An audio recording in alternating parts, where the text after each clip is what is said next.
Welcome दोस्तों, आज की ऑनलाइन क्लास में आपका स्वागत है। आज हम स्टोरी राइटिंग सीखेंगे। स्टोरी राइटिंग सबसे आसान है और इसमें हम सबसे ज़्यादा मार्क्स प्राप्त कर सकते हैं। देखिए, आप स्टोरी लिखने के लिए मुख्य रूप से इन 3 बातों का ध्यान रखेंगे तो आप आसानी से स्टोरी लिख पाएंगे। सबसे पहली बात है कैरेक्टर्स, यानी कि हमें कहानी के कैरेक्टर्स मालूम होने चाहिए और वो बहुत ही आसान हैं, जैसे monkey, farmer, dog, king, tailor. इस तरह से ये सारे पात्र बहुत ही आसानी से आप इनको जान सकते हैं। दूसरी मुख्य बात आप ये ध्यान रखेंगे कि कुछ शब्द एडजेक्टिव्स हैं जो आपको जानना ज़रूरी है, जिनकी मदद से हम आसानी से वाक्य बना सकते हैं, जैसे kind, honest, clever, foolish, greedy. इस तरह से कुछ एडजेक्टिव्स हैं जिनकी मदद से हम अपने पात्रों के बारे में बता सकते हैं। और तीसरी मुख्य बात यह है कि हमें वर्ब की सेकंड फॉर्म आनी चाहिए। देखिए, ये जो वर्ब हैं इनकी सेकंड फॉर्म जान के भी आप आसानी से स्टोरी राइटिंग कर सकते हैं। ज़्यादा से ज़्यादा वर्ब आप याद करेंगे तो सभी कहानियाँ और पास्ट टेंस की कोई भी घटना आप आसानी से लिख पाएंगे। इसके अलावा आप एक चीज़ का और ध्यान रखेंगे। देखिए, ये है यूज्ड टू और उसके बाद वर्ब की फर्स्ट फॉर्म। इसका प्रयोग आप तब करेंगे जब आप अपने पात्र की किसी पुरानी आदत या उसके रूटीन को बताना चाहते हैं। जैसे वुड कटर वाली कहानी में ये वाक्य आता है कि लकड़हारा रोज़ाना लकड़ियाँ काटा करता था। तो अब ये रोज़ाना करने वाला काम बताने के लिए हमें यूज टू का प्रयोग करना होता है। तो हम लिखते हैं the wood cutter used to cut wood. इसी तरह से एक एलिफेंट वाली कहानी में है हाथी रोज़ाना दर्जी के लिए फूल लाया करता था। तो हम इस वाक्य को भी यूज्ड टू का प्रयोग करके लिखेंगे the elephant used to bring. हाथी रोज़ाना लाया करता था। इसी तरह से जो कैप सेलर वाली स्टोरी में हम लिखेंगे the cap seller used to sell, यानी कि कैप सेलर रोज़ाना टोपियाँ बेचा करता था। तो इस तरह से यूज्ड टू का प्रयोग आप अपने पात्र की पुरानी आदत या उसका रूटीन बताने के लिए करेंगे। एक सामान्य सी बात और हम ध्यान रखेंगे, हेड, यानी कि हेड का प्रयोग आप वहाँ करेंगे कहानी में जब हम अपने पात्र के पास कोई वस्तु, जानवर या उसकी संतान के बारे में बताना चाहते हैं तो हम हेड का प्रयोग करेंगे।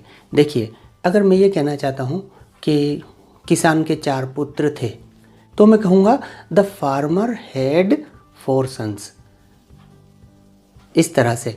और अगर जैसे यानी कि मैं कहना चाहूँ कि एक राजकुमार था, उसके पास एक घोड़ा था, तो फिर मैं कहूँगा द प्रिंस या ही हैड ए हॉर्स, उसके पास एक घोड़ा था। इस तरह से आप हेड स्ट्रक्चर का प्रयोग अपने पात्र के पास क्या चीज़ थी या उसके कितनी संतान थी पास्ट टाइम में, बीते समय में, ये बताने के लिए आप इसका प्रयोग करेंगे। इसके अलावा कहीं कहीं कहानी में पास्ट कंटिन्यूअस टेंस का प्रयोग होता है जो आप आसानी से कर सकते हैं। उसमें हमें सबसे पहले सब्जेक्ट लिखना होता है।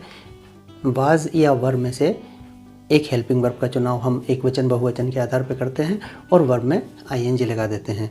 जैसे हम ये कहना चाहते हैं कि लकड़हारा लकड़ी काट रहा था, तो रहा था ये पास्ट कंटिन्यूअस है, तो हम लिखेंगे the wood cutter was cutting would.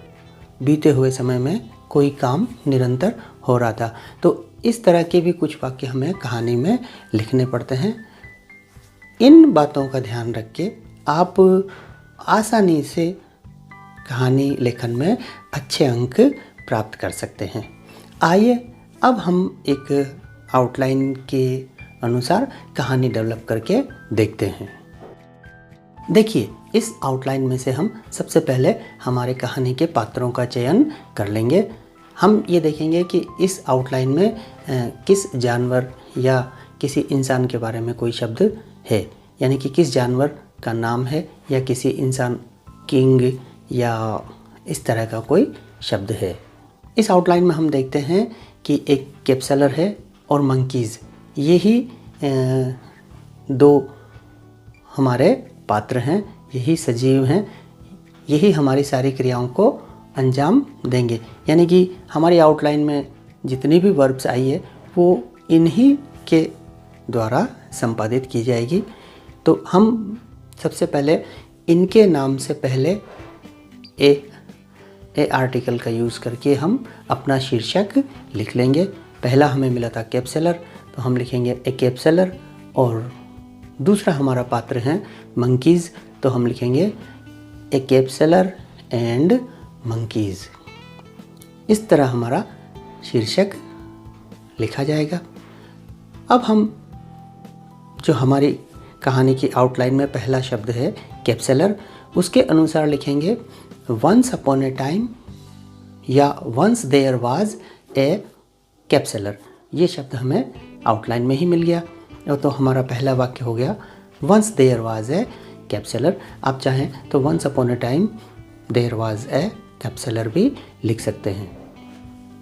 इसके बाद हम, जैसा कि हमने कुछ एडजेक्टिव्स देखे थे, हम ये जानते हैं कि हमारा जो कैप्सलर है वो क्लेवर है, तो हम ये वाक्य भी लिख सकते हैं ही वॉज वेरी क्लेवर। और हम अगर चाहें तो इस क्लेवर को अपने शीर्षक में भी प्रयोग कर सकते हैं और शीर्षक को ए कैप्सलर एंड मंकीज़ की बजाय एक क्लेवर कैप्सलर भी कर सकते हैं। तो इस तरह से जो एडजेक्टिव्स हैं उन्हें हम पात्र के बारे में बताने के लिए और शीर्षक में भी प्रयोग कर सकते हैं। तो यहाँ हमारा दूसरा वाक्य हो जाएगा ही वॉज वेरी क्लेवर। अब इसके बाद देखिए, आप लिखा है सेल्स कैप्स, तो यहाँ सेल्स वर्ब है और इस वर्ब की हमें सेकंड फॉर्म लिखनी है। इसकी सेकंड फॉर्म होगी सोल्ड, तो हमारा वाक्य हो गया सोल्ड कैप्स। लेकिन यहाँ सब्जेक्ट की कमी है। हम ये देखेंगे कि इस कहानी में टोपी बेचने का काम कौन करता है, तो निश्चित रूप से कैप्सलर ही ये काम कर रहा है। तो हम यहाँ लिखेंगे कैप्सलर सोल्ड कैप्स। अब हम बार बार कैप्सलर का प्रयोग नहीं करके यहाँ ही सोल्ड कैप्स भी लिख सकते हैं।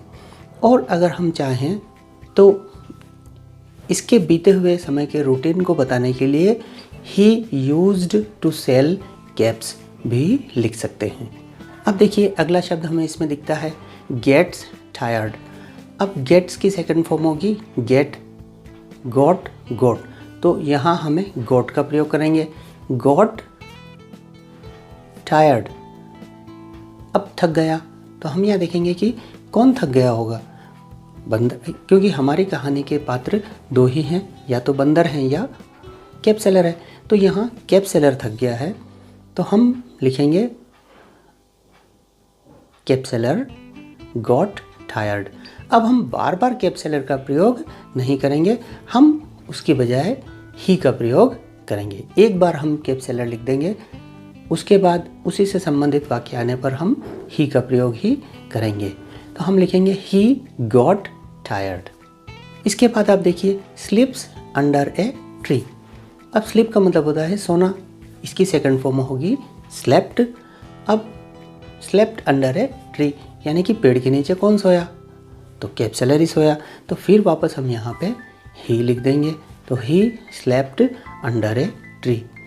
इस तरह से सारी ही वर्ब से हम वाक्य बनाते जाएंगे। इसमें कुछ वर्ब ऐसी होंगी जो बंदरों के द्वारा संपादित की जाएगी। जैसे आप देखिए टेक्स अवे कैप्स। अब यहाँ टोपी ले जाते हैं, टोपी ले जाने का काम बंदरों ने किया है। तो यहाँ पे हम लिखेंगे मंकी और टेक की सेकंड फॉर्म लिखेंगे टुक, और आगे का वाक्य हो जाएगा मंकी टुक अवे कैप्स। तो इस तरह से हम सारी ही क्रियाओं को उसके पात्र के अनुसार सेकंड फॉर्म में लिख के आसानी से स्टोरी लिख सकते हैं। आशा है आपको ये वीडियो पसंद आई होगी। देखने के लिए बहुत बहुत धन्यवाद।